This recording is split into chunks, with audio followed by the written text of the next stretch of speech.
지난밤 해외 증시 마감 동향과 주 소식들 외신 통해서 확인해 보겠습니다.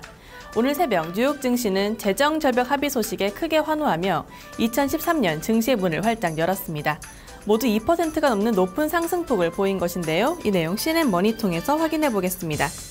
지난밤 CNN-머니는 뉴욕 증시가 재정 절벽 합의안 통과 소식에 큰 폭의 상승 흐름을 보였다고 전했습니다. 연말 연시 연휴 기간 중 미국 의회가 극적으로 재정 절벽 합의안을 내놓고 상원과 하원이 하루 사이에 법안을 모두 통과시킨 데 따른 긍정적인 반응이 나타난 것입니다. 앞서 조 바이든 부통령과 미치 매코넬 공화당 상원 원내대표는 부부 합산 연간 소득 45만 달러 이상 가구에 대해 소득 세율을 인상하는 합의안을 도출해냈습니다. 또한 자동 지출 삭감은 오는 3월로 2달간 유예했습니다. 션 켈리 나이트 캐피탈 그룹 매니징 디렉터는 지난 몇 달간 시장에 감돌던 불확실성이 마침내 해소됐다며 재정 절벽 문제가 해결됨에 따라 투자자들이 적극적인 행동에 나선 것이라고 평가했습니다. 이날 다우지수와 나스닥 지수 등은 모두 2%를 훌쩍 넘는 상승 흐름을 나타냈습니다. 특히 뱅크 오브 아메리카, 웰스파고 등 금융주의 급등세가 두드러졌습니다. 이 밖에 애플, 휴렛패커드 등 기술주의 흐름도 우수했습니다. 이날의 미국 경제 지표는 혼조 양상을 보였습니다. 제조업 지수는 한 달 만에 확장 국면으로 돌아서며 경기 회복에 대한 기대감을 전했지만 건설 지출은 예상 밖의 감소세를 기록했습니다. 이 내용 CNBC 보도입니다.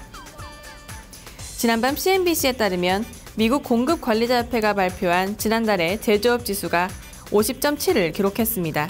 이는 전달에 49.5에서 반등한 것으로 사전 전망치인 50.3 역시 웃돌았습니다.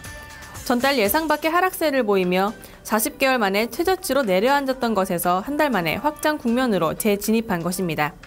반면 같은 날 공개된 11월의 건설 지출은 전년 같은 기간보다 0.3% 감소한 것으로 나타났습니다. 8개월 만에 처음으로 줄어든 것입니다. 주거용 건설 지출이 여전히 양호한 흐름을 보였으나 비주거용 건설 지출은 감소한 것이 지표 부진의 주된 원인이 됐습니다.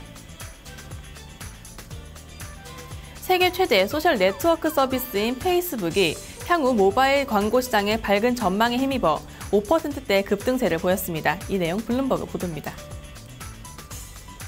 지난밤 블룸버그 통신은 이날 뉴욕 증시에서 페이스북의 주가가 5.07% 증가한 27.96달러에 거래를 마쳤다고 전했습니다.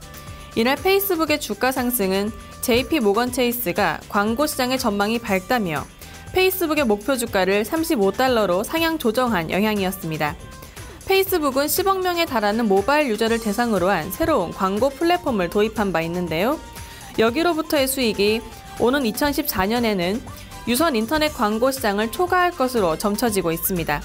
JP모건 체이스는 올해 페이스북의 주가 전망을 긍정적으로 보고 있다며 시장에서도 페이스북의 모바일 광고 가치를 충분히 알아줄 것이라고 분석했습니다. 4분기 페이스북이 광고를 통해 벌어들이는 수익은 전체의 49%에 달할 것으로 전망되고 있습니다. 이 가운데 모바일 광고를 통한 수익은 27%까지 증가할 것으로 예견되고 있는데요.